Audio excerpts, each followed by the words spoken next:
nous retrouvons sur le plateau du Salon ProDurable et nous accueillons Marie-Claire Daveux. Bonjour. Pouvez-vous nous dire ce que vous avez dit lors de votre conférence? Faire un bref résumé.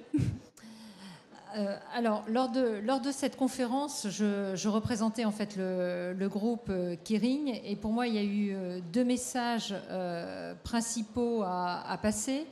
Un premier qui est de dire que la RSE, on doit l'appliquer, on doit la prendre en compte pour des questions en fait d'éthique, mais pas seulement, puisque si on veut continuer à développer en fait le business d'une entreprise, on se rend compte que mettre la RSE au cœur de la stratégie du groupe, c'est quelque chose qui n'est absolument pas optionnel, mais qui est une vraie nécessité.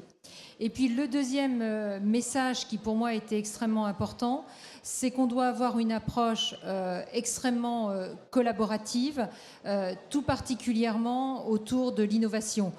Si on veut répondre aux grands défis en fait, du XXIe siècle, que ça soit sur le plan environnemental, lutte contre le changement climatique, perte de biodiversité, etc., on se rend compte qu'on a besoin de solutions innovantes. Et c'est pour ça, par ailleurs, que de déambuler dans les couloirs en fait, de ProDurable, c'est extrêmement intéressant pour voir aussi toutes ces solutions innovantes qui sont en train d'émerger.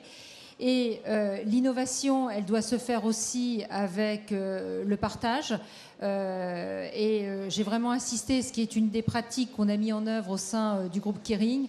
Quand on trouve quelque chose d'innovant, eh bien évidemment, on veut le partager, non seulement, je dirais, avec nos compétiteurs, mais également plus largement au-delà des secteurs. C'est ce qu'on a fait, j'ai illustré par l'exemple du compte de résultats pour l'environnement. Oui, bon, j'imagine que c'est un gros défi de gérer un grand groupe comme ça. Qu'est-ce que vous faites concrètement? Quelle stratégie mettez-vous en œuvre au niveau du développement durable? Alors, on a, je dirais, défini un nouveau chapitre de notre stratégie, puisque le développement durable, c'est quelque chose et c'est une préoccupation qui existe depuis des années au sein du groupe. Mais pour rebondir sur l'actualité, fin janvier 2017, on a annoncé en fait notre nouveau chapitre pour les 10 prochaines années. Donc, c'est notre stratégie à échéance en fait 2025. Avec 3 piliers. Un pilier qui est tourné sur le sujet environnemental, où nous souhaitons réduire de moins 40% notre empreinte environnementale. Un sujet social avec une double dimension interne, et où là on pousse en fait le sujet de la parité homme-femme, rémunération, etc. Et également une deuxième dimension dans ce pilier social qui est tournée vers notre chaîne de fournisseurs. C'est extrêmement important, encore une fois, tant d'un point de vue social qu'environnemental. Et puis, je vous l'indiquais, on a un pilier innovation où ce que l'on a appelé, pardon de l'anglicisme, en fait, des new business models, qui est de dire comment le développement durable doit être une opportunité, doit permettre en fait de créer de nouveaux business et pas simplement vu comme une contrainte ou simplement vu comme une réduction des impacts négatifs.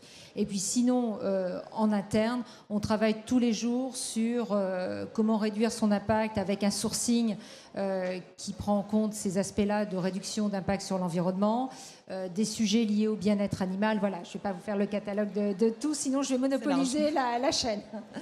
Bah, écoutez, merci beaucoup. Et je vais vous laisser profiter du salon. Merci à vous. On se retrouve bientôt.